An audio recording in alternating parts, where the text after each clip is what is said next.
Alright, time for another lukewarm review that's guaranteed to piss a bunch of people off for some reason. Today, Happy Gilmore 2. Now, I'm just gonna flat out start off by saying the first Happy Gilmore is amazing, it's an all-time classic, and we simply did not need a second one. That being said, the second Happy Gilmore wasn't as bad as I thought it was going to be, but it definitely did not capture that heart and spirit from the first one. This movie relies heavily on nostalgia, and it does it from the beginning to the end. Happy Gilmore has a very successful golf career and ends up winning numerous Masters and receiving like 5 gold jackets or something like that, or whatever it is in this movie. He ends up having a bunch of kids and gets married. Pretty basic stuff that you would assume. During one of the tournaments, at one of the tee-offs, he ends up hitting the ball and killing his wife. This sends him into a downward spiral. He ends up becoming a full-blown alcoholic. He ends up losing grandma's house, and he loses the ability to hit a ball like he used to. Things get so bad to the point where he can't even pay for the alcohol that he's addicted to and ends up trying to steal it. We see numerous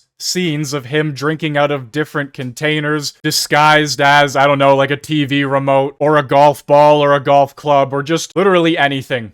Anything and everything has been turned into some sort of container for him to secretly drink alcohol from. And things get so bad where he ends up beating up a guy who comes to repo his car. Like I said, absolute downward spiral for Happy Gilmore. He ends up running into this guy who is starting a new golf league. He's essentially turning golf into an extreme sport to some degree, and they're calling it Maxi Golf. Happy Gilmore ends up working at a grocery store, and over the course of the movie, he slowly but surely works his way back up, acquiring his skill once again, joining a tour, and you can pretty much put 2 and 2 together as to what happens throughout the rest of the movie. For me personally, I didn't mind the first 2/3 of the movie. It was really when we got to the ending portion that I just really stopped caring. There is a ton of cameos in this movie. Eric Andre, Post Malone, a ton of retired and current professional golfers, all stars of the sport, if you would, announcers, old cast members, not just from Happy Gilmore, but from pretty much every Adam Sandler movie. People like John Daly play a very large, or I guess a large side character role in this movie. You have cameos like Eminem, Rory McIlroy, Bryson DeChambeau, Kevin Nealon, Ben Stiller, Christopher McDonald. Like, there's just so many people in this movie, it kind of gets ridiculous at some points. You have people like Rob Schneider, Steve Buscemi, and also Jonathan Lauren. It's a huge cast, it really is. Shooter McGavin makes a return, plays a pretty large role in the movie. Like I said,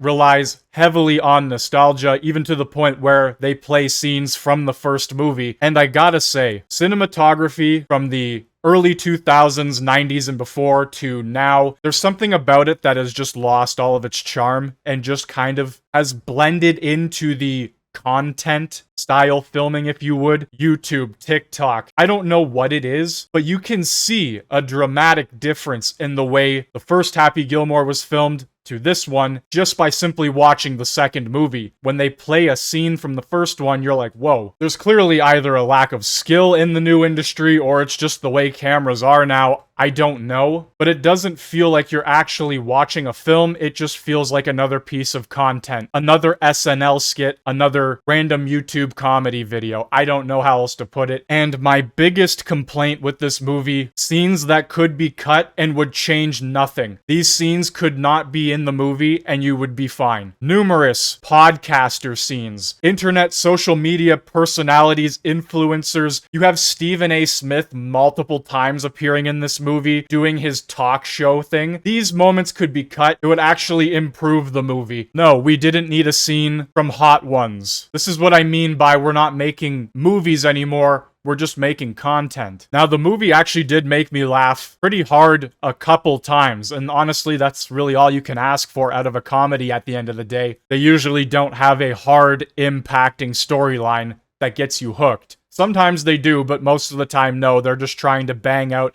as many comedic moments as possible while not losing the audience's attention. And there was really only one scene that made me burst out laughing, and it was the moment where Steve Buscemi is pissing in a mailbox. A new place that was affordable.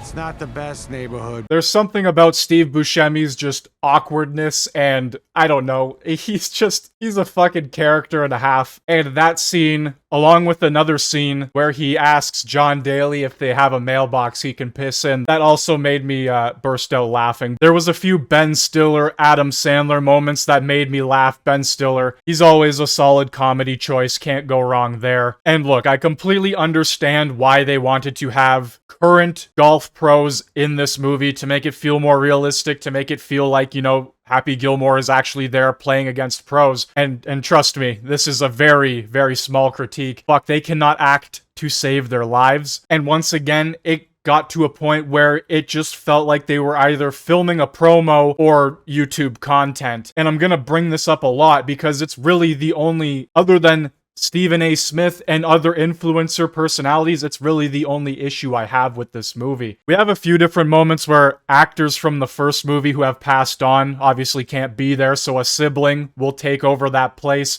or like a fake sibling, somebody playing a family member. Here we have Chubbs' son. He obviously has the fake hand. Once again, relying heavily on nostalgia here. A couple funny moments here and there, and I completely forgot he was in the movie, but Guy Fieri makes an appearance. And like I said before, it's really the last 30-40 minutes that I really could care less for, and it's the Maxi Golf Tournament, the big finale. It felt like it just got to a point where they were trying to go so extreme that, I don't know, it just felt like a Looney Tunes cartoon at moments. We have a scene here with Eminem playing as Joe Flaherty's son, the "you jackass" guy who secretly worked for Shooter McGavin, and he ends up getting thrown into a pond of alligators, which I thought was highly entertaining. Here's another insufferable moment that could be cut from the film altogether. Just random influencer podcasters that realistically, like, why the fuck are you in the film? And just to kind of quickly wrap it up, the film ends with Happy Gilmore beating all of the golfers in the Maxi tournament, returning to his former glory, ends up getting Grandma's house back, you know, etc., etc. Essentially everything that you would expect to happen in this movie. It's a very basic, light plot, and they're clearly just trying to rely on the nostalgia, the jokes, obviously, and the insane amount of cameo appearances. But one thing I really liked is they wrapped up the film with a little homage to the people who have passed away, Carl Weathers, and of course, many more, like Grandma, for example. At the end of the day, I would recommend it just as an overall one-time watch. If you are a fan of the first Happy Gilmore, you might come out of this one either whelmed or incredibly disappointed. At the end of the day, you really can't expect much from this movie, and I'll die on the hill of it probably shouldn't have ever been made, but Netflix or Hollywood or whatever studio is making the movie clearly can't help themselves at this point.